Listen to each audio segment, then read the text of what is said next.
Well, we are California Wine School.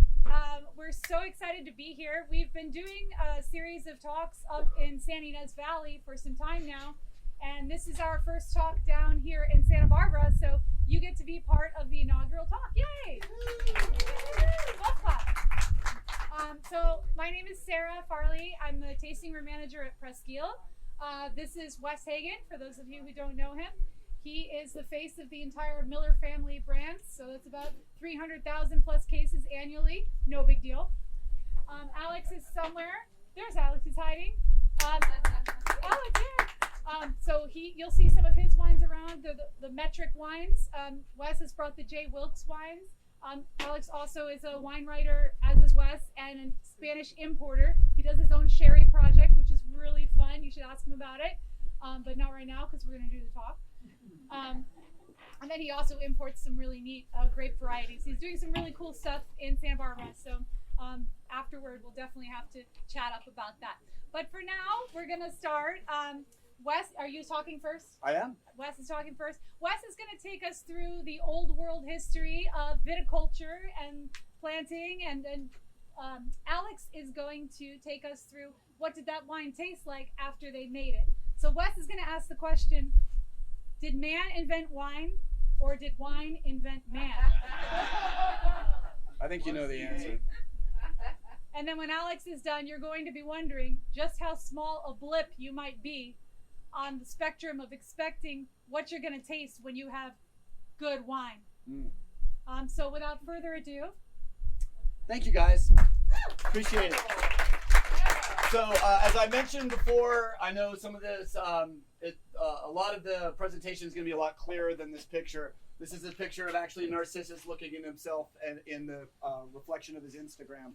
I thought it's the most beautiful painting. I'm so bummed you guys can't see it. But again, if anyone wants this presentation, I am not at all adverse to allowing anyone else to use my work. I have to give proper credit. Tonight's presentation is based really on the work of one gentleman, and that is Dr. Patrick McGovern at the University of Pennsylvania.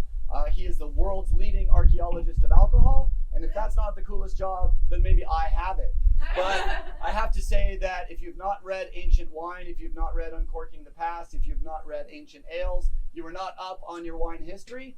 Dr. Patrick McGovern is an amazing man, and he was nice enough to actually go through this presentation and actually give it his thumbs up. So this is actually vetted by one of the most important minds in wine. So why doesn't he live in California? Because there are no Ivy League schools in California.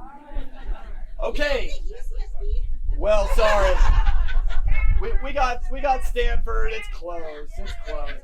All right. So we're gonna talk a little bit about Pangea de Pasteur. First, you can't really see too much very carefully, but this is a wine vessel that was recently found that takes the history of wine back to 8,000 plus years ago, archaeologically confirmed. The thing about wine history is we don't know how old wine is. Why? Because until we have fired ceramic pottery, we don't have real evidence, and we don't have real scientific absolute evidence on how old it is. But in Tbilisi, Georgia, we found this beautiful, beautiful wine jar. This would have been a kvevré. This would have been a fermentation vessel. We know it had wine in it because it had one of two chemicals in it. It had tartaric acid and malvodin. If you have tartaric acid and malvodin, you know embedded in the ceramic structure, you know you had wine in this vessel. So think about this: over 8,000 years ago, someone was carrying wine around or fermenting wine in this ceramic vessel. So this goes back to the Chalcolithic period, way back into the late Paleolithic. So this is pretty interesting stuff. And Tbilisi, Georgia, being part of the original cradle of wine civilization.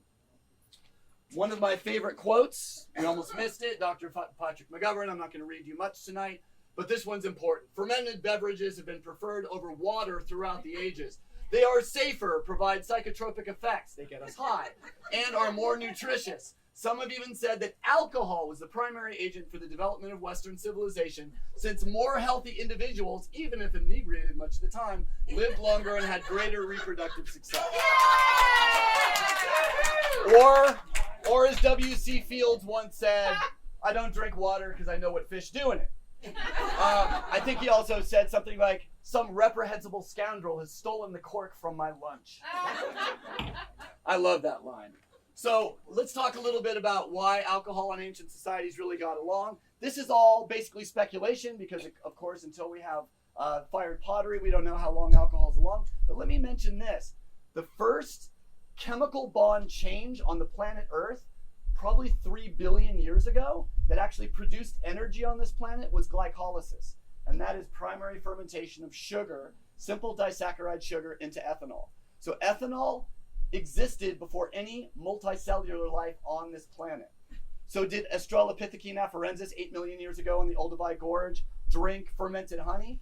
Duh. It was have you seen Naked and Afraid? When you find something to eat, you're like, oh baby, and if you find something fermented, goodness gracious, how amazingly important that would be. Alcohol has always eased social tensions, whether you're sitting around a campfire, whether you're sitting around a Paleolithic fire, all the way until today. It cements reciprocal relationships within a culture, both social, celebratory, economic, and sexual. Acts as a social lubrication in gatherings and in daily life. Welcome to the party. It leads to shamanistic rituals. This is what's so cool, because what's the difference between a myth and a ritual? The myth is what we talk about. The ritual is drinking the blood of Christ and feeling our consciousness elevate from the mundane to the heavenly. Because how could a concept like heaven even exist if intoxication had never actually been incurred?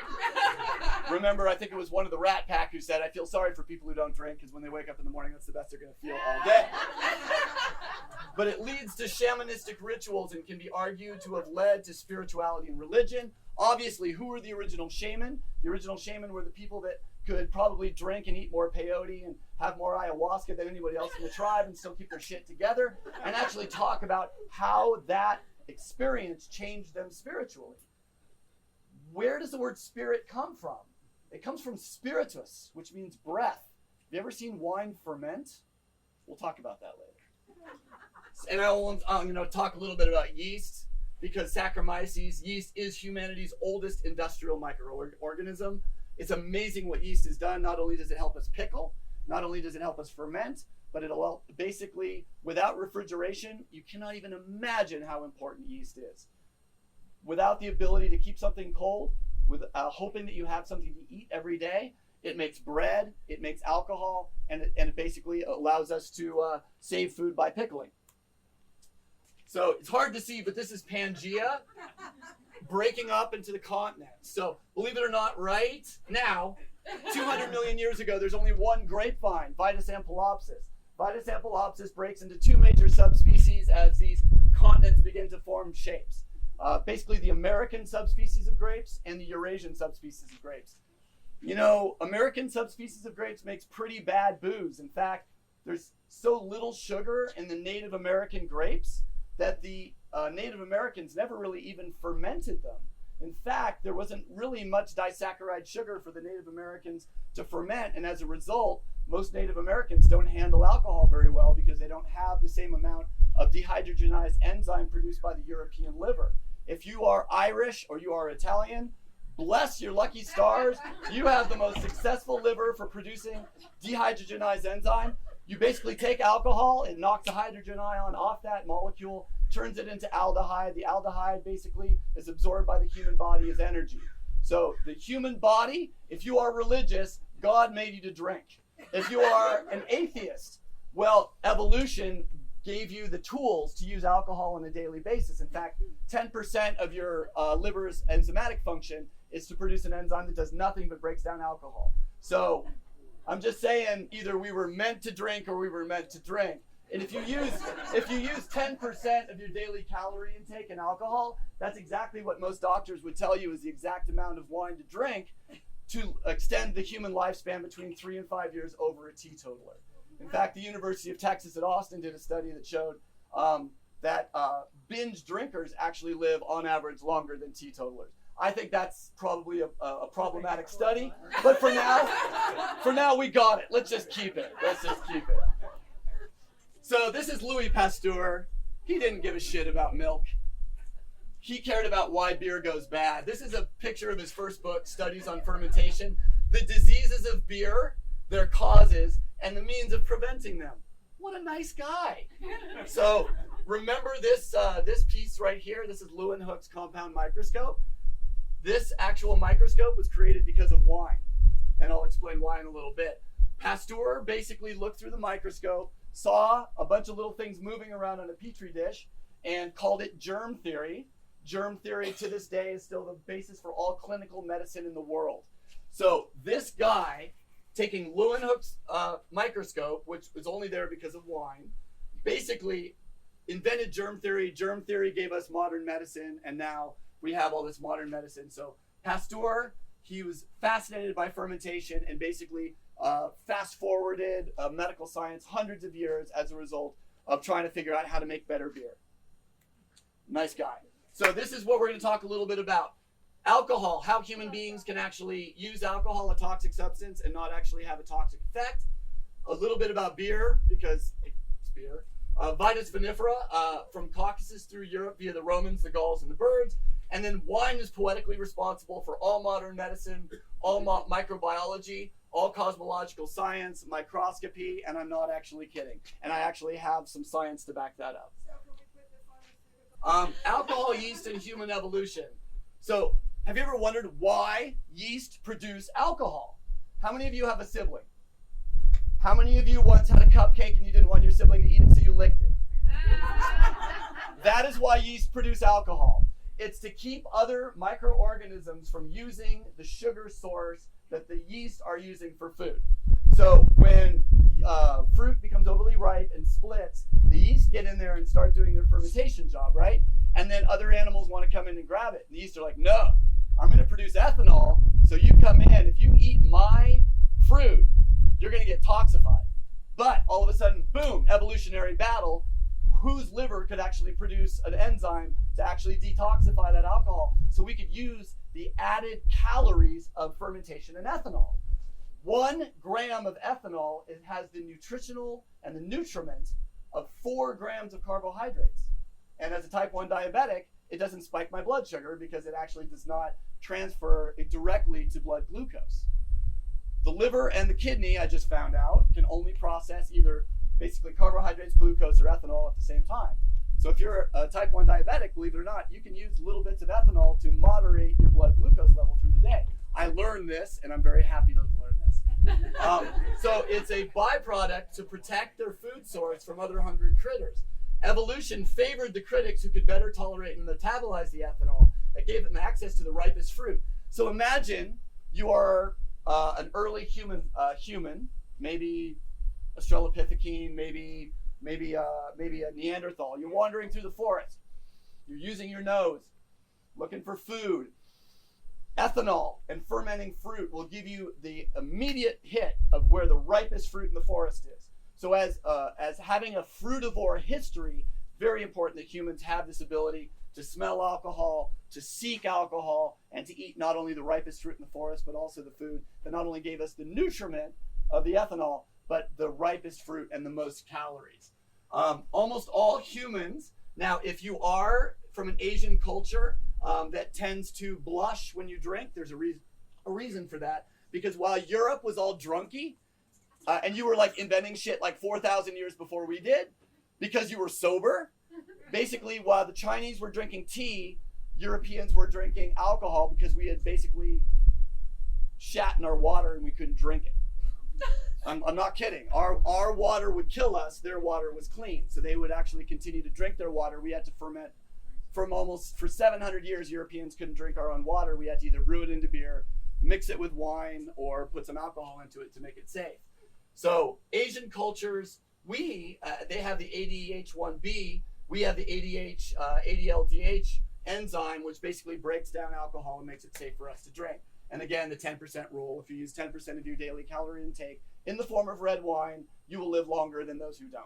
And I'm not saying alcohol is the savior of the universe, but I will say that red wine is by far the healthiest delivery mechanism for ethanol to put into the human body that we have ever discovered.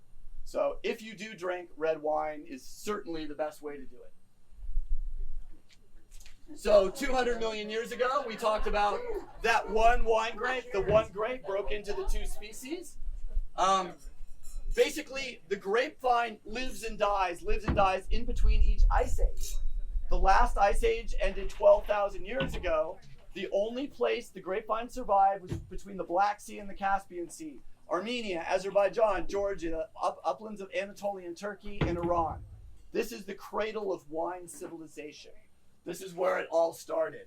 Why did it survive there between the Black Sea and the Caspian Sea? It never got so cold that it killed all the grapevines, because the two big bodies of water basically kept it from getting too cold for all the grapevines to die. So as the last ice age recedes, human beings move back into these forests. They find nut trees and fruit trees, and growing up these nut and fruit trees are these parasitic grapevines that grow up a tree, because that's all a grapevine does in nature.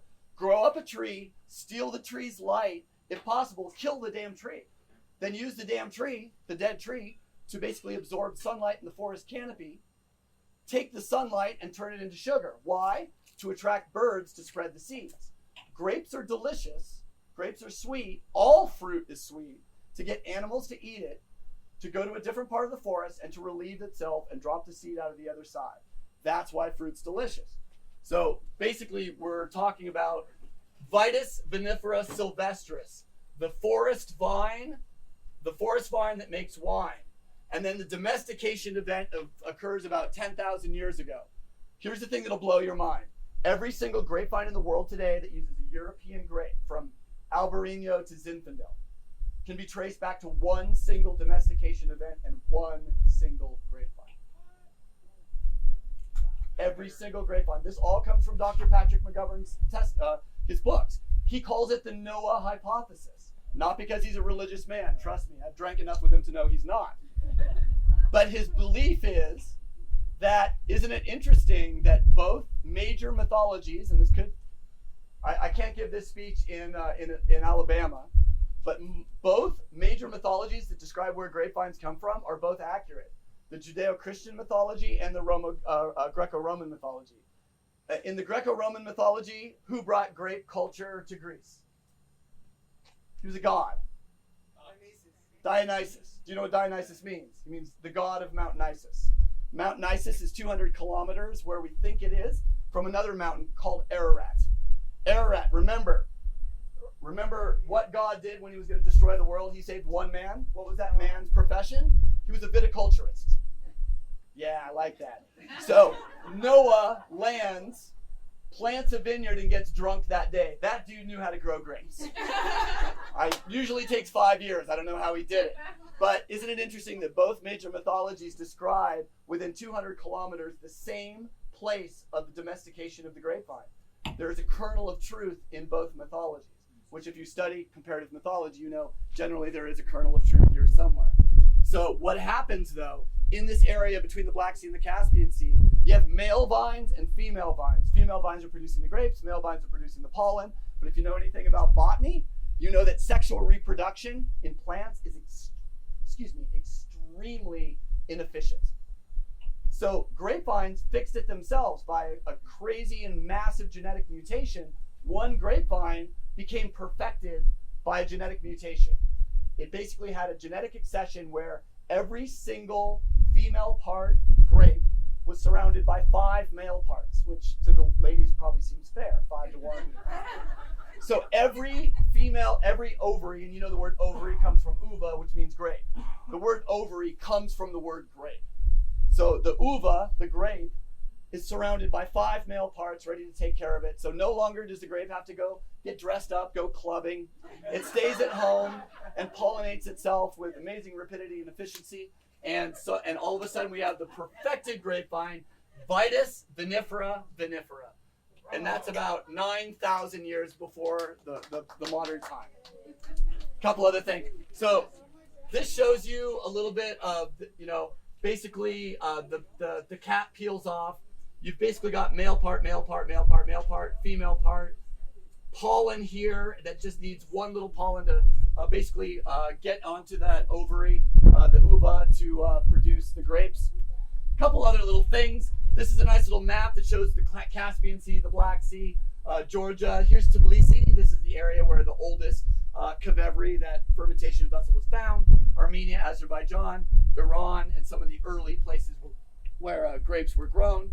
This is another grape that shows Haji Firuz Tepe, which used to be the oldest confirmed archaeological site, which now has moved a little bit north up to about here, and a little bit of movement of the Phoenicians, the Mesopotamians, and a little bit of that. This is a really cool one. This basically shows between the Black Sea and the Caspian Sea, the original domestication event. Look, someone made a map that shows me that I didn't lie. This is where grapes started, went down into Asia Minor, basically over into Egypt. By the way, there was a defined Egyptian North African wine industry before there was ever a European wine industry. Absolutely. And it was basically the Canaanites who came in to the ancient Egyptian area and brought grapes down. We know this. King Tut was buried with 23 jars of vineyard designated wine. When Howard Carter dug him up, they found that all of the jars, they all had basically the cartouche that said this was wine for King Tutankhamun, but the vineyard designation was all stamped in the Canaanite language, purely showing that the Canaanites were the viticulturists of ancient Egypt, and that there were 5 Grand Crus of ancient Egypt, and if you had enough money, you had to have wine from all 5 to take you into the afterlife. If you couldn't afford that, you would draw them on the wall, and if you couldn't do that, you would just list, you would just be like Romani Conti, Eschazo, just on the sides of your thing. These were the actual Grand Crus of ancient Egypt, and it was very important to actually do this. King Scorpion I was buried with medicinal wine that was meant to cure him of herpes in the afterworld, which begs the question, what did they think the afterlife was like? My goodness. It's like luggage. It stays with you even after death. So basically, the Canaanites and the Phoenicians were the ancient cultures that traveled the ancient Mediterranean world and spread this. The Greeks, Plato, Democritus, Aristophanes in 424 BCE said, quickly bring me a flagon of wine so I may wet my brain and say something clever. One of my favorite lines. Plato in the Phaedra said, why would I let you date my daughter if we had never drank 4 hours together? Okay, so why is the great wine not The Symposium, obviously, a formalized wine party in Greece where you would drink wine and then have wonderful political conversations. The first people to ever use barrels, when was the first French oak barrel used? How about 2,000 years ago by the Gauls? The Gauls would take amphorae, empty them into oak barrels that they had used for beer, and then basically take those barrels up the Rhone estuary to trade for what they really wanted was lumber and honey. We're almost done. The post-Roman Empire and the wine culture, basically as the Roman Empire fell apart, the Romans left vineyards throughout Europe. Who planted Europe? The Romans, the Carthaginians, the Gauls, and the birds. Because wherever the grapes went, the birds ate them and they spread the seed. But really, we really have to give the Romans a lot of credit. But when the Roman Empire fell apart, somewhere around the 7th century, depending on who you believe, basically what happens is the local populations take the Roman vineyards and they allow them to mutate. Just like we turn wolves into dogs, grass into grain, we turn the Roman vineyards into the varietals that we recognize today for one real reason, to match the deliciousness of the conservative local cuisine. So wherever the Romans left their vineyards, they left the grapes they wanted to drink, but the local population let the Roman grapes mutate into new varieties, kept the varieties that best matched the deliciousness of the local cuisine. Did wine change to match the food? Yes. Food did not change to match what the Romans left behind. And then I like to say that as a California winemaker, I'd like to admit I am basically just a thief. I steal grapes from Europe. We plant them in Santa Barbara. How lucky we are that Pinot Noir makes such beautiful wine here. But we stole it from Burgundy. I don't like to use the word terroir because it kind of insists that there's some connection between the ground and the culture and the grapes. So I would leave that alone and say, Pinot Noir grown in Santa Maria has typicity. Pinot Noir in Santa Rita Hills has typicity. But let's show a little bit, back off a little bit and say, France gave us what we needed, Europe gave us what we needed, and let's show a little deference. We gave Europe what they needed, blue stuff. We did, from Missouri, from Mississippi, all that Vitis riparia, there's no doubt about it. And we gave them the ozone machine, And we gave them all that technology that came in post-prohibition winemaking from Davis and all of that. You're absolutely right. All right, so the last part of this is I want to take the last 2 minutes and try to convince you that all science is based on wine, and it's all because of this guy, Johannes Gutenberg. Did you know in the 15th century that Gutenberg's first printing press was made out of a wine press? Yes. True story. So wine press leads to literacy. You think where I'm going is literacy leads to everything. Now, I want to talk about these. These existed 100 years before the printing press. No one cared about them except monks that were making illuminated manuscripts because they were basically the only literate people in the world. So, I mean, basically glass technology took off in one area in Europe, and that was basically in the Netherlands in one specific region called Zeeland, Old Zealand, and one specific city called Middelburg. Here's the miracle. In this little village called Middelburg, in 10 years, the prototype for the microscope and the telescope. 10 years, one city. What happened is this guy, Leeuwenhoek, found and basically within 100 years took basically the lenses and this prototype and turned it into the compound microscope. The compound microscope opened up the entire microscopic view of the world. So everything we couldn't see, suddenly we could see. What a beautiful, beautiful thing. And then Lippershey basically invented this Dutch spyglass. Someone gets the bright idea to bring a Dutch spyglass to Italy and gives it to Galileo for his birthday. Galileo takes Lippershey's basically pirate, spyglass and turns it into the world's first telescope. Okay, so suddenly wine press leads to literacy, literacy leads to glasses, glasses lead to microscopy. Microscopy opens up the microbial world. Basically, the telescope opens up the cosmological world. So yes, I'm saying that the same image from the Hubble telescope was pressed out of the same damn wine press as the wine in your glass. And how damn cool is that? All right. So that's about all you need for wine history today.